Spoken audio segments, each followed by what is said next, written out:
Okay then, let's see what we've got here.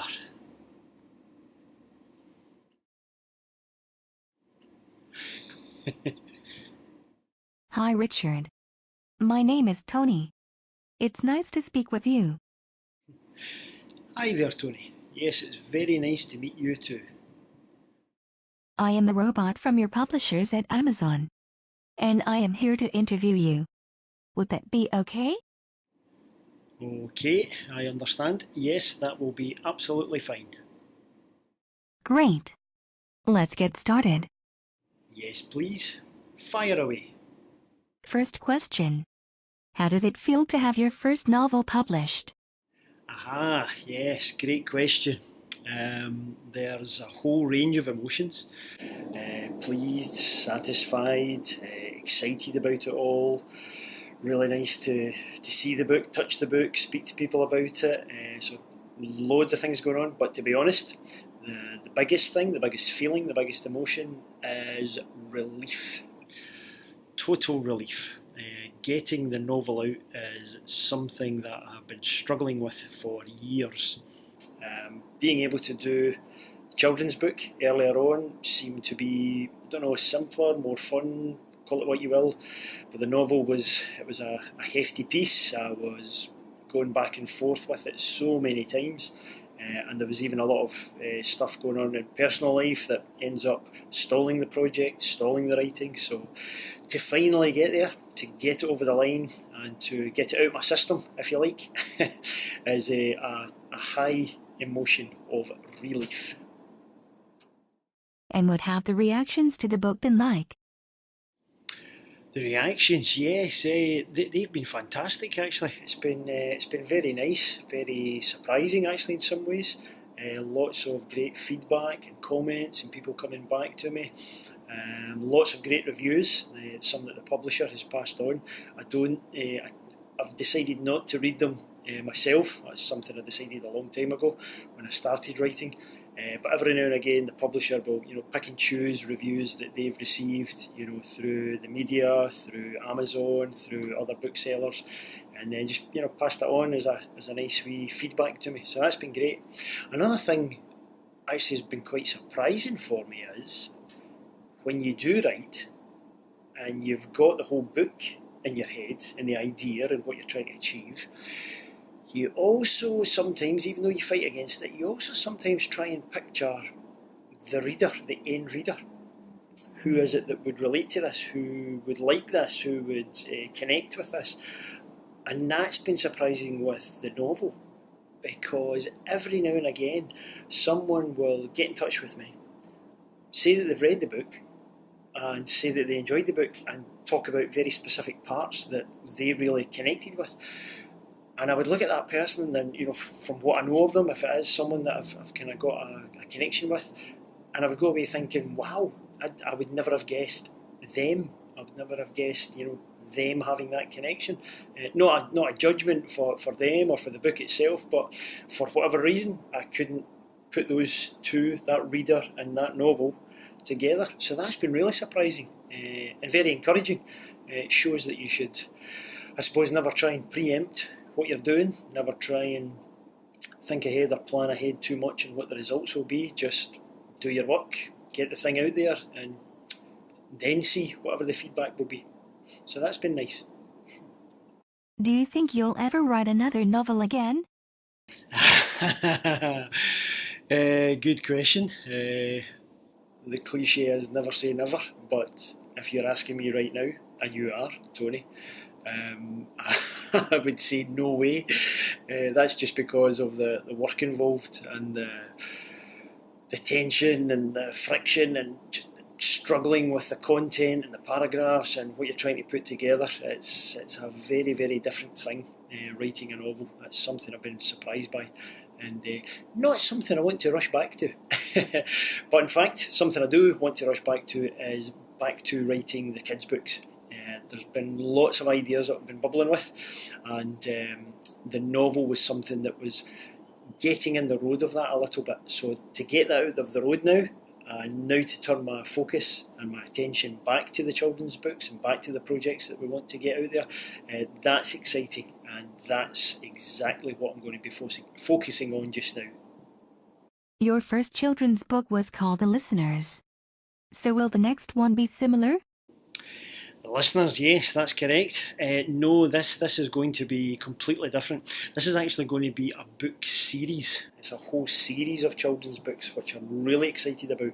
To try and kind of give you an idea of what it is, give you a flavour, the series is going to revolve around a caveman style family. So we're going back to caveman times, and there's a typical family of caveman dad, caveman mum, caveman boy, caveman girl. They're the centre of all of the action, all of the stories that are going to be running through the series, and it's what they face, what they come across, how they deal with things, and it revolves the entire kind of village around them, because we're going back to a time of hunter-gatherers, and people survived in tight-knitted communities, village families, kind of 100, 150 at the very most. So there's lots of different wee characters that come in and out of it, the elderly grandparent type figures who can help in things, people within the tribe who are the hunters and the cooks and the gatherers and what have you. So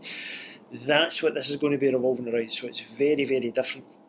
The one similarity is that the Listeners had some illustrations, which my mum actually was the illustrator for in that book, and this book series is going to be very heavily illustrated as well, potentially hardback, but lots of colourful illustrations involving this family in particular, the whole village around them as well, and getting into a lot of tales and a lot of adventures.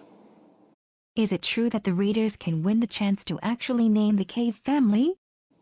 Yes, you're completely correct in that regard, Tony. The readers can get the chance to name these characters. So there is a village of lots of characters, a tribe of lots of characters.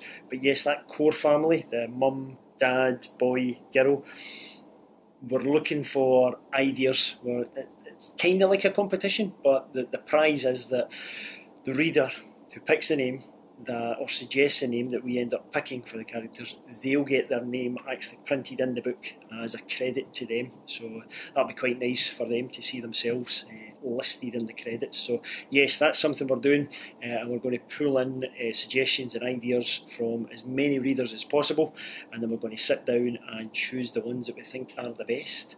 So the readers, if they want to take part in that, they need to get their head into it's caveman times, it's prehistoric times.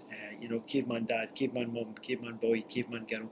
What kind of names do they think would be around at that time? And what they think might be fun, might be quite easy to put into the book and to read. What adventures will they get up to? Aha, yes, adventures, yes.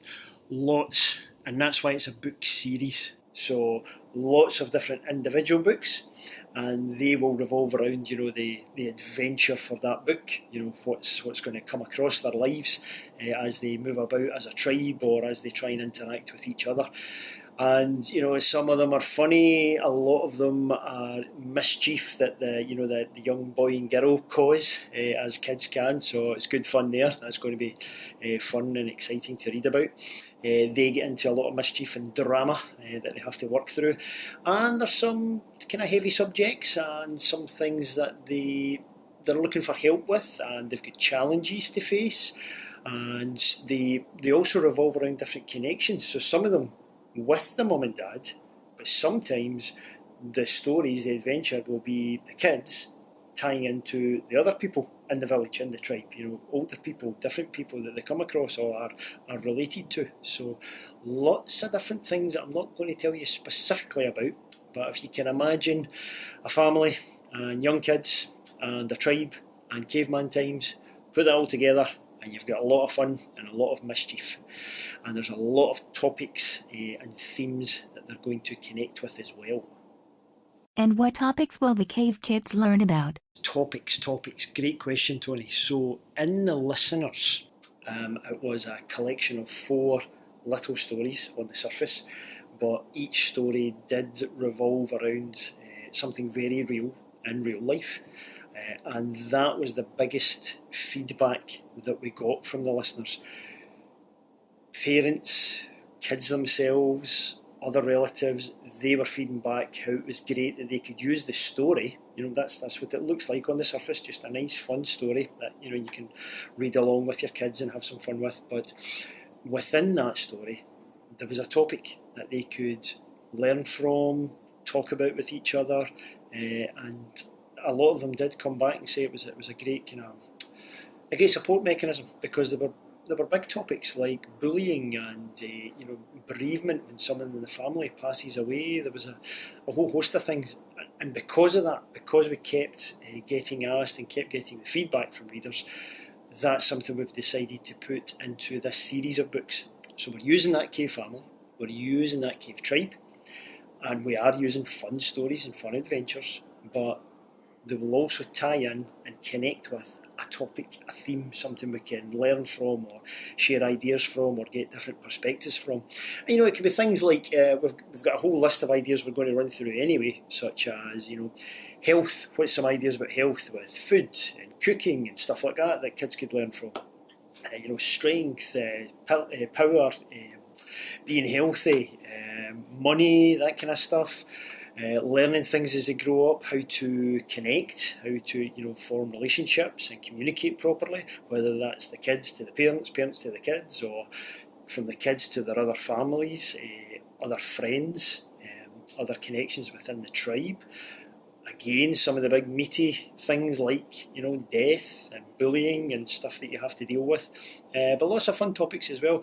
And it's little strands that we've pulled from a lot of very, very clever people who are the experts and the specialists in their fields, and it's taking out the golden nugget of information or that piece of wisdom that can then be shared through a story. Here's a wee idea to think about how to deal with this. Here's a wee list of one or two things that you could say to your kids in this situation. So we've got that list, but the other cool thing is, you mentioned earlier about taking in the survey for the names of the family from the readers. We're also opening up the survey that the readers can throw in their requests, their suggestions for the topics, the themes that they want us to pick up on and create a book around. Again, if we grab that and we run with it for a particular book, then that reader's name will get printed in the book and they will be credited with that idea. And it can be, fun ones, it can be practical ones, logistical ones, like, as I say, health or cooking. It could be nitty-gritty things having to deal with love, relationships, death, bullying, careers, money, whatever. All of the life stuff and the life challenges that we all know about. But we can tweak them and change them and put them inside a package, which is a nice, fun children's story. What else will make the book series different? Another good question, Tony. Mentioned earlier about the illustrations, going to be very colourfully illustrated, and it is a book series rather than just one book, so that's different. But the real thing is, we are also going to be producing each story as a video. So there's going to be the series of the books that you can have and have at home and have in your library and read with your kids, but there's also going to be a set of videos, cartoon animated videos that show you that story. So whatever the cave family have got up to in book number 1, there will be video number 1 which has that story like a little cartoon, and that's just to serve different desires and flavours and tastes, because some people really like books and that's what they focus on. Some people kind of prefer visual, looking at something like a video, like a cartoon, and some people like the blend of the two. They can read the book and then watch the video after, or watch the video then read the book after. So that's something that we're very excited about. The project's going to be quite large, and it's going to bring those two worlds together of books and animated videos. So we shall see what that brings. Can I share the link to the survey? Yes, please. By all means, Tony, share the link. If you're the robot from the publisher, I'm sure you'll work out a way to put the link somewhere in the video. So share that out and we can get as many people as possible to put in their ideas and their suggestions and win the chance to get their name put as the credits in the book. It's been nice talking to you. Let's talk again in the future. It's been nice talking to you as well, Tony. Yes, more than happy to talk to you at some point in the future. You can check in with me and see how things are going on. Have a nice day, Richard. Goodbye. Thank you. You have a nice day too, Tony. Goodbye to you too.